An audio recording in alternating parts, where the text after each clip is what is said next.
1626 Médias. Apprendre Transmettre. et construire. Bonjour, je suis François-Xavier Oporo et aujourd'hui j'accueille Christine qui est conseillère à la mission locale de 40 ans. Bonjour François-Xavier. Bonjour Christine, comment allez-vous? Très bien. Donc aujourd'hui je vais vous poser une série de questions à propos de votre métier et votre parcours sur conseillère à la mission locale. D'accord. Donc c'est parti, première question. Donc pour commencer, quel est votre parcours professionnel et scolaire? Alors, avant de devenir conseillère en insertion professionnelle, j'ai été enseignante une vingtaine d'années en lycée donc professionnel et j'ai souhaité toujours tourner cette page-là. Et j'ai fait une formation à l'AFPA de 8 mois pour devenir conseillère en insertion professionnelle. Et vous pouvez nous expliquer à quoi consiste un petit peu le métier de conseillère? Alors, un conseiller en insertion professionnelle accompagne, diagnostic des parcours professionnels possibles, propose, apporte pas des solutions mais conseille des parcours et bien sûr avec l'adhésion toujours de la personne. Alors ici c'est des jeunes, ça pourrait être aussi un autre public parce qu'un conseiller en insertion professionnelle peut travailler pas forcément qu'en mission locale, il peut travailler sur des structures comme des chantiers d'insertion, auprès de centres comme le Greta, aussi l'AFPA. Voilà, c'est très varié. Et ce métier est très, important dans l'apport de la relation humaine. Oui. C'est vraiment un échange avec le public. Et est-ce que vous pouvez nous dire un petit peu vos journées, comment ça se ressent, comment c'est en fait vos journées de conseillère? Est-ce que ça Oui. se passe bien? Alors, le conseiller à la mission locale accueille donc le public de 16 à 26 ans. Oui. J'accueille un jeune le matin, soit en entretien individuel et l'après-midi. Cet entretien est variable, il peut durer une demi-heure, comme 1 heure, comme 3/4 d'heure, selon l'échange que je peux avoir avec le jeune. C'est un entretien ce sont des entretiens qui restent au sein du bureau. On a des échanges avec les collègues par rapport au parcours, avec l'accord du jeune. Et selon les situations, on a des propositions d'orientation, propositions de formation. On cherche ensemble aussi les intérêts d'activités complémentaires qu'on peut apporter aux jeunes à travers des ateliers. Ici, à la mission locale de 40 ans, on a plusieurs ateliers qui partent aussi bien sur le thème de la mobilité, sur la formation, sur l'emploi, sur l'orientation, sur la citoyenneté. Et donc, par rapport aux besoins du jeune, on va l'orienter sur différents ateliers. D'accord, c'est très intéressant parce que du coup c'est de différents ateliers pour différents jeunes, pour les adapter et tout ça. Voilà, en fait, il y a rien de stéréotypé. On est toujours adapté aux besoins du jeune. C'est individualiser notre parcours et notre accompagnement avec le jeune. Et bien sûr, toujours avec l'adhésion du jeune. Et est-ce que vous pouvez nous citer quelques qualités et compétences qu'il faut pour exercer ce métier? Alors, je partirais des qualités. Il faut être patient. Oui. Il faut être à l'écoute. Il faut être bienveillant. Il ne faut pas être dans le jugement. Et ça, c'est valable pour beaucoup de professions du social. Et les qualités, il faut avoir des qualités d'écoute active et d'analyse par rapport à la demande du jeune, de bien faire reformuler aussi les besoins du jeune, donc avoir une capacité de faire des feedbacks avec le jeune qu'on accueille.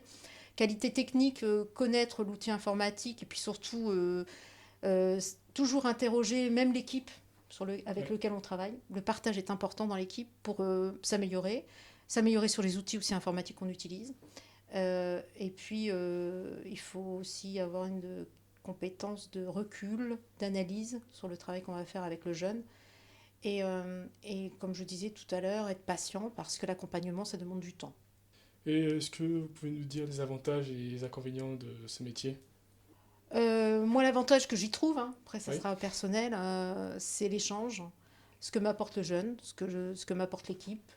Voilà, c'est l'apport de l'autre, le rapport à l'autre, de l'humain. Ça, c'est pour moi le plus, ce métier-là. Aussi, ce qui est valorisant, c'est quand un jeune, on le voit épanoui, qui voit un petit peu le bout du tunnel parce qu'il a l'impression qu'il ne va pas réussir, qu'il ne sait pas, et qu'un jeune arrive à aller vers quelque chose de positif pour lui. Ça, c'est assez satisfaisant. L'inconvénient, c'est ça, c'est plutôt l'inverse, c'est d'avoir l'impression d'être toujours dans une roue qui sans fin, où on n'arrive pas à trouver une solution avec le jeune sur un parcours où on a l'impression d'être impuissant à apporter une solution. Alors, comme je disais, normalement, un conseiller, on n'a pas la solution, on propose. Oui. Hein. Mais c'est vrai qu'on aimerait avoir la solution, c'est le côté frustrant des fois de la situation. Et combien d'heures hebdomadaires travaillez-vous à la mission Alors, locale? c'est 35 heures, un conseiller en mission locale doit réaliser. Moi, je travaille actuellement à mi-temps, mais sinon, un conseiller en mission locale, c'est 35 heures. Euh, Je peux apporter des précisions si vous voulez, les Oui, horaires. Hein. ça peut être toujours... C'est de façon globale, on va dire, c'est du 8h30, 9h ici en structure jusqu'à midi et demi. Hein, voilà le découpage de nos horaires. On reprend à 14h et on termine vers 17h30, voire plus si on a des dossiers administratifs. Mais voilà, les rendez-vous, on les positionne jusqu'à 16h30 ici. Et nous, on a toute une partie administrative qu'on finit en fin de journée. Et où peut-on exercer ce métier? Est-ce qu'il y a différentes branches du coup pour conseillère Alors, comme je vous ai dit tout à l'heure en début d'interview, il y a conseiller en mission locale, conseiller dans les structures de formation Greta. Alors souvent, ils ont la casquette un peu aussi de formateur, Oui. hein. Ils sont des fois des doubles appellations. En chantier d'insertion, comme nous ici par exemple, on a le chantier de la Bec, l'affaire. On peut les retrouver voilà, sur ces terrains-là. Et quelles sont les perspectives d'évolution dans le métier de conseillère? Alors, dans la structure au niveau de la mission locale, si je parle de la mission locale où Oui. j'exerce, on n'a pas une évolution particulière. On peut avoir des responsabilités supérieures, comme j'ai une de mes collègues qui est référente du SEJ, on peut avoir une référence. Mais si on veut monter en compétence et devenir, par exemple, prétendre à être chef de projet ou référent par rapport à l'industrie ou un autre titre, il faut avoir amené des projets et il faut avoir prouvé que cette compétence-là, on l'a acquis à travers différents projets, des expériences de projets qu'on a pu mener et on doit les faire reconnaître par notre direction qui validera ou pas notre montée en compétence et donc validera notre changement de statut. Et pourriez-vous me donner une fourchette de votre salaire à la mission Alors, à locale? temps plein, un conseiller 1500 à 1600 euros au débutant. Net, hein, je parle. Hein. Voilà, en salaire net. Quel conseil vous donnez-vous aux plus jeunes qui sont intéressés par ce métier? Alors, il faut déjà avoir, quand on dit jeune, souvent c'est un métier où on va demander d'avoir un certain âge, je pense, pour avoir une acquisition d'expérience. Il n'y a pas un âge à débuter, mais si on commence à 23 ans, moi, je sais que nos formateurs trouvaient que c'était un peu jeune hein, pour certains. Oui. Ça n'empêche que, bon, on peut toujours se présenter hein, et demander la formation à l'AFPA en tant que conseiller, mais souvent, il est préférable d'avoir des expériences professionnelles pour être peut-être plus pertinent sur les propositions, en tout cas les reculs qu'on pourra avoir à proposer au public qu'on aura en face de soi. Donc c'est tout, j'ai plus de questions à vous poser. Je vous remercie d'avoir accordé votre temps et à bientôt sur 16-27 Médias. Merci, au revoir. Au revoir.